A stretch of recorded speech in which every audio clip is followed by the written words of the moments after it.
Mai Maria aku Fatima, mutipempelele ife, tikalowe mwamba ife, mutipempelele ife.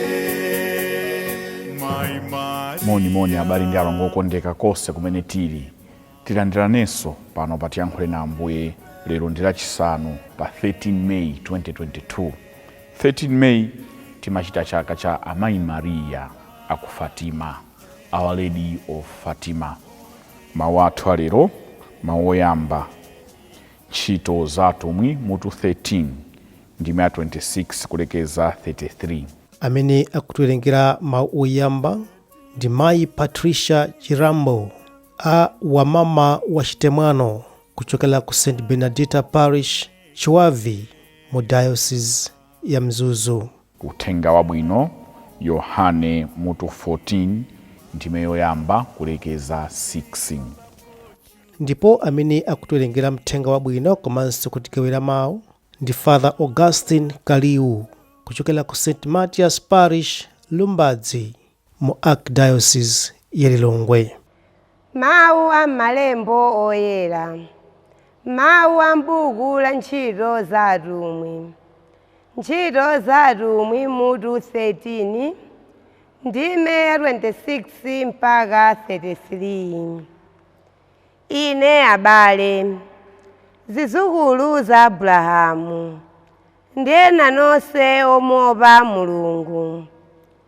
Uthenga wa chipulumutsowu Mulungu watumizira ife, anthu okhala ku Yerusalemu ndi akulu awo sadanzindikire Yesu, ndipo sadamvetse mawu a aneneri amene amawerengedwa tsiku la Sabata lililonse.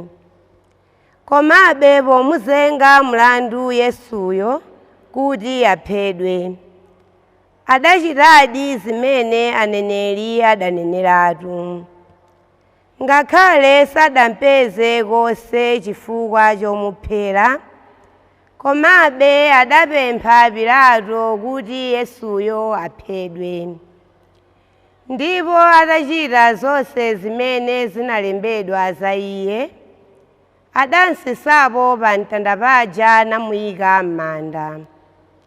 Koma Mulungu adamuukitsa kwa akufa. Ndipo pa masiku ambiri adakhala akuonekera kwa anthu aja amene adamperekeza ku Yerusalemu kuchokera ku Galileya. Amenewo ndiwo amene akumuchitira umboni kwa anthu tsopano. Ndipo ife tikukulalikirani uthenga wabwino wakuti zilipo zimene Mulungu adawalonjeza makolo athu.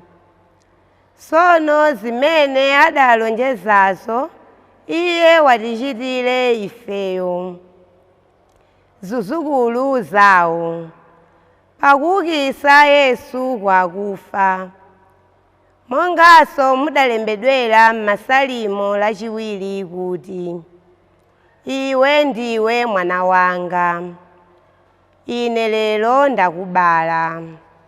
Mawu a Ambuye. Ambuye akhale nanu, akhalenso ndi mzimu wanu. Mawu a mthenga wabwino monga adalembera Yohane woyera.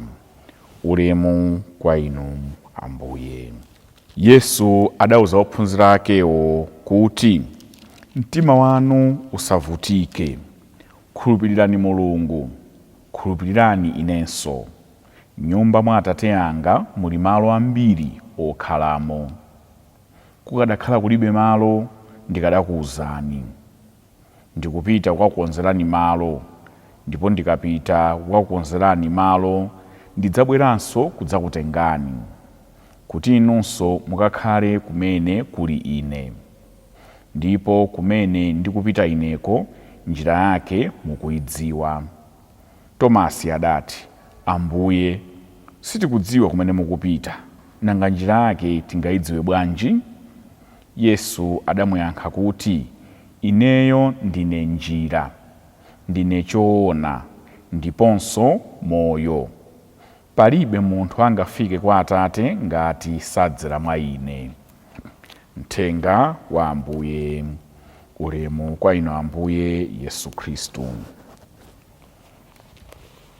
Lero tanena kale kuti ndi chaka cha Amayi Maria aku Fatima, Our Lady of Fatima. Timachita chakachi leroli pa 13 May. Mwachidule mongokumbutsana maphunziro au kachenjede za Amayi Maria achati matchula kuti Mariology, the study of Mary. Amatikumbutsa ndithu kuti tikuyenera kukumbukira zinthu zingapo pa za Amayi Maria. Chodziwika chimene tikuyenera nthawi zonse kumakumbutsana chonena kuti Virgo Maria, amayi athu, amayi a Mulungu, timawalemekeza, timawapatsa ulemu. Iwo sikuti ndi Mulungu ayi, ndipo sitiwapembedza. Tikuyenera kumadziwa bwino ndi kumvetsa bwino zimenezo, chifukwa ena samvetsa nkumaona ngati kuti tikupembedza amayi athu Virgo Maria. Tikaona mozama maphunziro tikunenawa za Amayi Maria, amatikumbutsa kuti kuyambira pa umunthu komanso pa moyo wathu wauzimu molumikizana ndi malembo oyera, timaona ndithu kuti ndi Mulungu mwini kudzera mu munthu wathu, kudzera mchilengedwe, kudzera m'mawu ake, amene amatikumbutsa kuti iye ndi amene anayamba kuwalemekeza amayi athu Virgo Maria, amayi ake omwe. Tikaona pa umunthu, chilengedwe, tonse tikudziwa bwino lomwe the role of a mother, the role of a woman in giving birth. Tikamakamba tonse pa dziko lapansi, tikuchokera kwa munthu wa mkazi, tikuchokera kwa amayi athu. Anawadalitsa Mulungu kukhala limodzi ndi bambo athu, ife ndikubadwa, mayi aja ndikutilera, kutisamalira. Pa umunthu timawalemekeza makolo mpaka natili ndi tsiku la nakubala, Mother's Day. Sitikunena kuti Mother's Day yasanduka tsiku lonena kuti amayi athu nonse tikupembedzani ndinu Mulungu ayi, koma tikumvetsa kuti a mother, that woman is not simply ordinary. She gave birth to us, and we have the responsibility to take care of our mothers, of women. Umunthu uti umenewo nthumanzi ndithu pachibadwa kutipatsa Mulungu kuti adakubalani watu monga anakubala anu, alemekezeni, apatseni ulemu. Ndipo kusalemekeza makolo, kusalemekeza mayi, ndizija munthu umaona nazo matsoka. Tikunena za umunthu wathu kuti tisanaone ngakhale m'malembo oyera, lero pamene tikuti ndi chaka cha Amayi Maria aku Fatima, tikugawana pang'ono kuti timvetse bwino ndi chifukwa chani timalemekeza amayi athu Virgo Maria. Tamba ndikuona pa umunthu pa chilengedwe monga anthu amene tikuchokera kwa mayi amene anatibala, timakhala ndi nthawi timayesetsa tiwalemekeza amayi athu. Chimodzimodzi amayi anzathu, munthu aliyense amene akuti uyu ndi nzanga.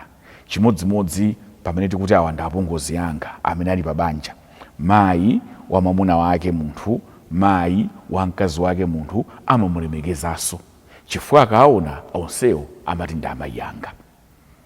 Tikachoka apo ndamene tikuonanso kuti nanji amene tikuti ndi mayi wa Mulungu, tilekerenji kumulemekeza, tilekerenji kumpatsa ulemu.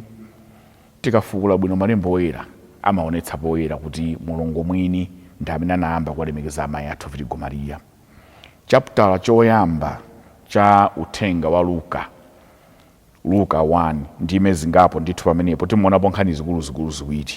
Mthenga wa angelo Gabriel kwa Maria, komanso Maria kuyendera Elizabeti, pamene timapezapo pemphero lija la tikuoneni Maria. The angel proclaimed to the Blessed Virgin Mary, "Hail, rejoice Mary, full of grace. Tikuoneni Maria, kondwani Maria, wachaulere chodzaza." Mawu akuchokera kwa angelo, angelos wa mthenga wa Mulungu, Mulungu akulankhula kudzera mwa mngelo. Tikuoneni Mariya wachaulere chodzaza, Ambuye ali nanu, the Lord is with you. Blessed are you among women, and blessed is the fruit of your womb, Jesus. Ndinu odala kopambana akazi onse, ndipo ngodalanso mwana wanu Yesu. Izi timazitenga pamene Elizabeti akumuwuza Mariya atamuyendera, ndine ndani ne mayi wa Ambuye anga kuti mudzandiyendere? Mwana wanga amatakataka ndi chimwemwe m'mimba mwanga. Iwetu Mariya ndiwe odala kopambana akazi ena onse. Pray for us sinners, now and at the hour of our death. Mutipempherere ife ochimwa, tsopano ndiponso pa nthawi yakufa kwathu. Nkhani yakupempherera, intercessory prayers, Mary as our intercessor. Tikapita ku uthenga wa Yohane mutu 2 ndime yoyamba kulekeza 11, ukwati wa kukana, zimatikumbutsa kuti monga amayi athu Mariya ataona situation, vinyo atha. As a caring mother, as a caring woman, she knew exactly what was supposed to be done. Apa ndi mwana wanga amene si mwana wamba, Mulungu uli mwa iye, he has the divine power. Wathera vinyo nkwauza ophunzira aja, chilichonse chimene akuwuzeni muchite.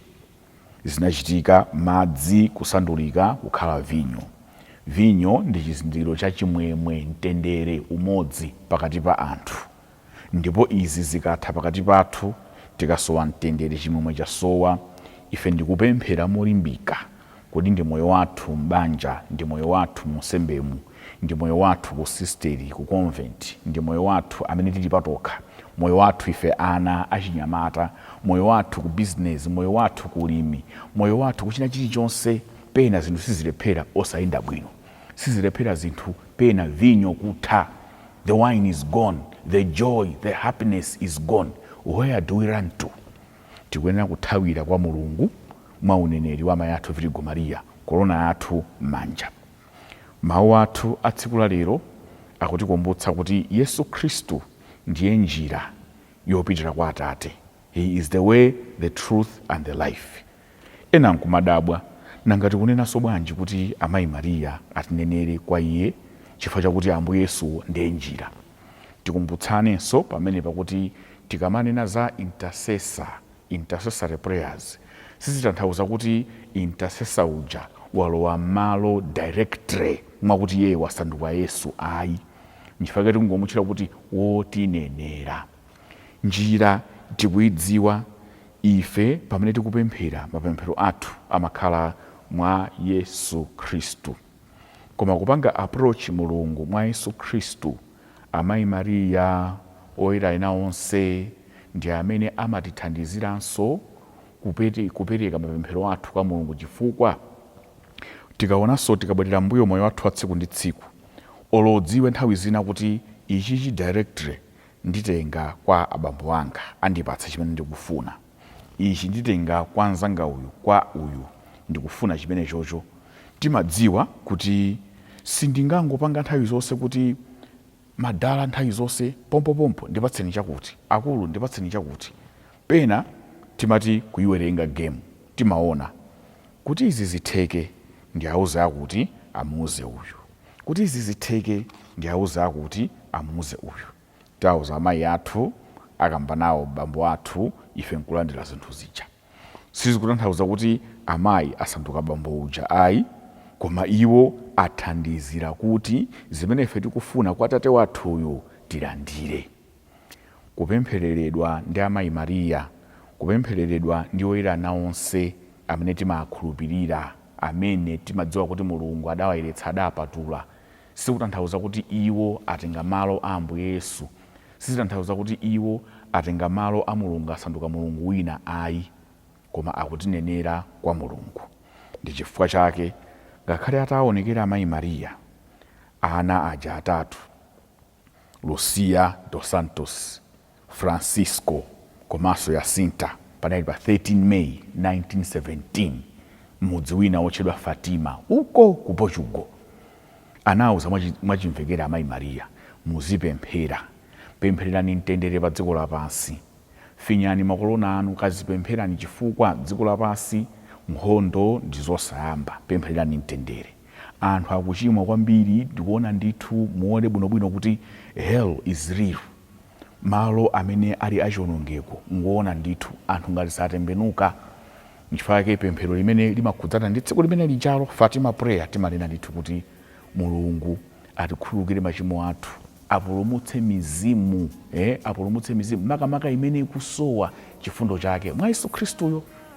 Tiye tikondwerere chaka chimenechi cha Amayi Mariya ku Fatima, tiwafunire zabwino kuno kwathu kwa Gaso cha Lilongwe, anzathu akumpherere Our Lady of Fatima Parish, anzathu akusalima Our Lady of Fatima Parish, komanso enanso amene ali ndi dzina la Amayi athu Virgo Maria, komanso tonse ngati a Khristu.